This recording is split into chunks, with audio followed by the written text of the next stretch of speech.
दोस्तों, आज हम आपको भारत के एक रहस्यमय किले के बारे में बताने जा रहे हैं। हम जिस रहस्यमय किले की बात कर रहे हैं वो है गढ़कुंडार किले की, जो उत्तर प्रदेश के झांसी से करीब 70 किलोमीटर की दूरी पर स्थित है। 11वीं सदी में बना यह किला 5 मंजिल का है, जिसमें 3 मंजिल तो ऊपर दिखते हैं जबकि 2 मंजिल जमीन के नीचे हैं। यह किला कब बना और किसने बनवाया, इसके बारे में कोई पुख्ता जानकारी नहीं है, लेकिन बताया जाता है कि यह किला 1500 से 2000 साल पुराना है। यहाँ चंदेलों, बुंदेलों और खंगार जैसे कई शासकों का शासन रहा है। गढ़कुंडार का यह किला अपने ही रहस्यों से लोगों को अचंभित कर देता है। इस किले के बारे में कहा जाता है कि कई साल पहले इस गांव में एक बारात आई थी। जब बाराती के लोग इस फोर्ट में घूमने गए तो सभी अचानक ही गायब हो गए और इस घटना के बाद लगभग 50 लोग गायब हो गए थे और आज तक उन लोगों का पता नहीं चला। इस घटना के बाद फोर्ट के नीचे जाने वाले सभी दरवाजों को बंद कर दिया गया। कई लोगों का मानना है कि इस घटना के बाद फोर्ट के आसपास भी कोई शाम के समय भटकने की हिम्मत नहीं करता है और लोगों को इस किले को लेकर यह भी मानना है कि इस फोर्ट से अजीबोगरीब आवाजें आती रहती है। गढ़कुंडार के किले की गिनती भारत के सबसे रहस्यमय किले में होती है। आपको बता दें कि ये किला किसी भूल भुलैया से कम नहीं है। इस किले के अंदर जाने पर लोग यहाँ भटक जाते हैं। किले के अंदर अंधेरा होने पर यह काफी डरावना लगता है और इस किले के बारे में यह भी कहा जाता है कि इस किले में एक खजाने का रहस्य छिपा है, जिसे तलाशने के लिए कई लोगों ने अपनी जान गंवा दी। इतिहास के जानकार बताते हैं कि यहाँ के राजाओं के पास सोने, हीरे, जवाहरातों की कोई कमी नहीं रही। यहाँ के खजाने को ढूंढने की कोशिश कई लोगों ने की, लेकिन वो नाकाम रहे। इस किले के लालच में जो कोई भी जाता है उसे अपनी जान से हाथ धोना पड़ता है और वहां गए हुए लोग कभी भी वापस नहीं आते हैं। इस किले में इतना सोना चांदी का खजाना है कि अगर भारत सरकार को मिल जाए तो अमीर हो जाए। यह गढ़कुंडार किला भारत का बहुत रहस्यमय किला है। इस किले की खासियत बहुत ही डरावनी है कि जिसे सुनकर ही लोग इस गढ़कुंडार किले में जाने का कोई साहस नहीं करता।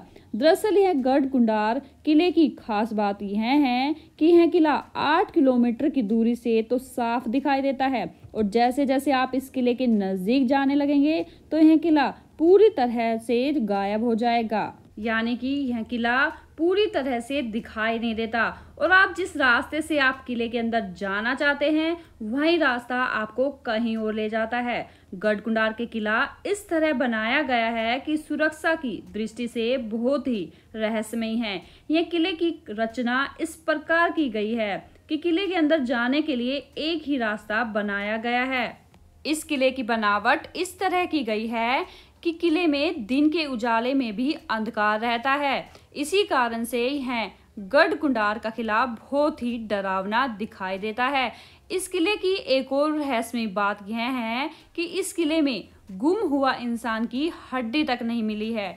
किले के निचले 2 मंजिला में जाने के बाद लोग गायब हो जाते हैं और कभी भी वापस नहीं आते। यह किला दुश्मनों को अपने पास पहुंचने नहीं देता था। दूर से विशाल दिखने वाला यह किला पास पहुंचते पहुंचते आंखों से ओझल हो जाता। इस किले के गायब होने की पहेली को समझना बहुत आसान नहीं है। यह किला असल में चारों तरफ से छोटी छोटी पहाड़ियों से घिरा हुआ है। जैसे जैसे आप आगे बढ़ेंगे आसपास की पहाड़ियां बड़ी दिखने लगेगी और किला उनके पीछे छिपता चला जाएगा। आगे चलने पर भी यह मुश्किल हल नहीं होती। तब कई रास्ते नजर आने लगते हैं और यह अंदाजा लगाना मुश्किल हो जाता है कि किले की ओर कौन सा रास्ता जाएगा। इसलिए किले पर हमला करने आई दुश्मन सेनाएं गलत रास्ते पर भटक जाती है। अगर कोई किले के पास पहुंच भी जाए तो इसे जीतना आसान नहीं था। किले की ऊंची और मोटी दीवारों पर चढ़ना लगभग नामुमकिन था। दुश्मन के आते ही दुर्ग की रक्षा कर रही सेना परकोटे के छेदों से नीचे हमला बोल देती और दुश्मन बाल भी बाका न कर पाते। आप अगर वहां जाए तो निगरानी के लिए बनाए गए कई बुर्ज आज भी सही सलामत मिल जाएंगे। इसे गढ़कुंडार का दुर्ग कहते हैं, जिसे चंदेल राजा यशोवर्मन ने 9वीं सदी में बनवाया था। कई पीढ़ियों तक वहां चंदेलों का शासन रहा, लेकिन सन 1182 में पृथ्वीराज चौहान ने राजा परमादित्य देव को हराकर चंदेलों की राजधानी महोबा पर कब्जा कर लिया। इस जीत के फौरन बाद महोबा से कई 125 किलोमीटर दूर बना यह दुर्ग भी उनके कब्जे में आ गया। पृथ्वीराज चौहान ने तब अपने खास सेनापति खेत सिंह खंकार को गढ़कुंडार का किलेदार बना दिया। 10 साल बाद 1192 में पृथ्वीराज जब मोहम्मद गोरी से युद्ध हार गए, तब खेत सिंह ने खुद को गढ़कुंडार का राजा घोषित कर दिया। इस तरह 12वीं सदी के आखिरी दशक में शुरू हुआ खंकार वंश का राज। इस वंश की 4 पीढ़ियों ने गढ़कुंडार पर शासन किया। इस दौरान खंकार शासकों ने नई सामाजिक और धार्मिक प्रथाएं शुरू की, जो बुंदेलखंड के कई ग्रामीण और उपनगरीय क्षेत्रों में आज भी जिंदा है। दोस्तों, कहते हैं कि खंकार राजा नारी सम्मान को लेकर बेहद सजग थे। उनके दौर में ही बेटी पूजन की शुरुआत हुई। यह प्रथा बुंदेलखंड के कई क्षेत्रों में तब से ही चली आ रही है। ऐसे ही 2 कथाओं में खंकार वंश के अंत का पता चलता है। एक कथा के मुताबिक सन 1347 में मोहम्मद बिन तुगलक ने गढ़कुंडार पर हमला किया और खंकार राजा मानसिंह को हरा दिया। हार के फौरन बाद राजा मानसिंह की बेटी केसर दे ने महल की दासियों और राज्य के कई अन्य स्त्रियों के साथ अग्नि कुंड में कूदकर जौहर कर लिया। वह विशाल कुंड आज भी किले के अंदर मौजूद है। इतिहास की पड़ताल में लगे लोगों के मुताबिक तुगलक के बाद गढ़कुंडार बुंदेला शासकों के पास आ गया।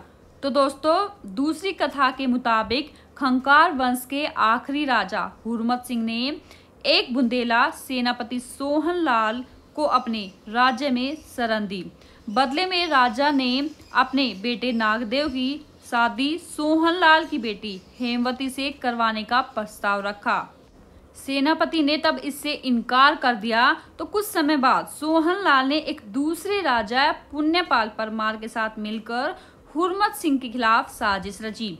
उन्होंने राजा हुरमत से कहा कि राजकुमार नागदेव से अपनी बेटी की शादी इस शर्त पर करने को तैयार है। राजा हुरमत ने यह शर्त मान ली। बारात के स्वागत की जोर शोर से तैयारी हुई। सभी बारातियों को खूब मदिरापान कराया गया। मौका देखते ही नशे में मदहोश बारात पर सोहन लाल की सेना ने हमला कर दिया। उसी रात पूरा खंकार वंश समाप्त हो गया। इस कथा के दोनों राजवंशों के अपने अलग अलग दावे जरूर है, लेकिन इस बात पर एक ही राय है कि खंकार वंश के अंत के बाद ही शुरुआत हुई बुंदेला शासन की। आखिरी खंकार राजा के अंत के बाद सोहन लाल बुंदेला गढ़कुंडार के राजा बने, लेकिन सन 1531 में बुंदेला राजा रुद्र प्रताप सिंह ने अपनी राजधानी गढ़कुंडार से बदलकर ओरछा को बना लिया। गढ़कुंडार में किलेदार रख दिए गए।